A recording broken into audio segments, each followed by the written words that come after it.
Hello hi नमस्कार मु आपन प्रिय विशु पूर्व भिडियो देखिथिबे जो ड्यूअल स्टार्टर तार तले थिबा तीनोटी कंट्राक्टर पति गुड़ाक स्पार्क ही पुड़ी जाइथिला जहा पड़ले कि हमर मोटरटी ठीक से कंट्राक्ट न नबारु चालू नथिला। तो जी मालिक थिले तांकर कहले जे अर्जेंट अछि तांकर ऑर्डर थिला तो तेणु करी तांको तो मोटर चालू होवा दरकार। तो तेणु करी आमे कोन कले जो साइड रे थिबा मशीन रो सी चालू नथिला ताकू चलाउ नथिले जेहेतु ताकू चलाउ नथिले तार पार्ट्स थिला तार जो डीएल स्टार्टर थिला से स्टार्टर रे आमे कनेक्शन दवा पई ताकू कहिलु पचारिलु से कहले हो ठीक अछि से स्टार्टर रे ताकू कनेक्शन कर दियंतु। तो देखंतु सेठी हेवेल्स रो दुईटी स्टार्टर थिला गोटे स्टार्टर बंद अछि आ गोटे सार कनेक्शन दउजंती से कनेक्शन गुडा को ठीक भाबरे देई सारिले तापरे ताकू टेस्टिंग पई आमे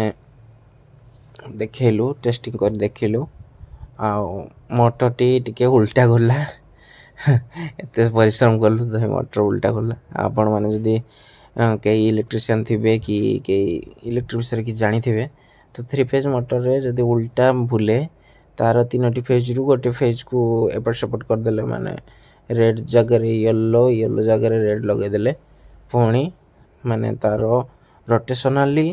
जो पटे बुलु थाई से ठीक है जाए एंटी क्लॉकवाइज बुलुथबो तो क्लॉकवाइज हे जबो कि क्लॉकवाइज बुलुथले एंटी क्लॉकवाइज हे जाय पारे तो सेमती हे जाए। तो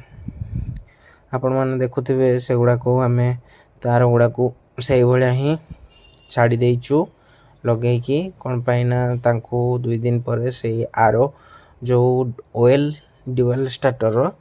ताकू सजै कि हमें आनी कि दबो बोली सार को कहिलु आ सी भी हां कहले। तो राती सेतल को 12टा पारे गलानी तो एते लेट रे तो आ आसी कि हमें काम करि परिबन ना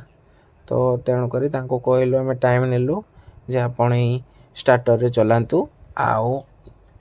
आपण को मोटर चलिबो किछि असुविधा नाही आउ जेबे हमें एटा स्टार्टर टा को ठीक करी के आनिबु सेबे लगे देले आपण को काम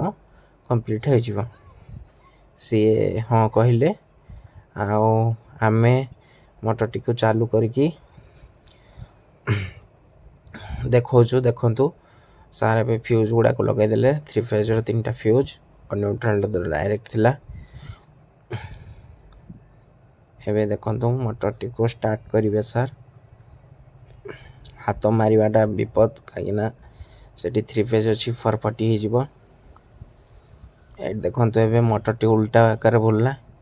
पुणी हमें ताकू कहले कि सीधा माने फेज न्यूट्रल एपट सपोर्ट कर देलु बस ठीक हे गला एती।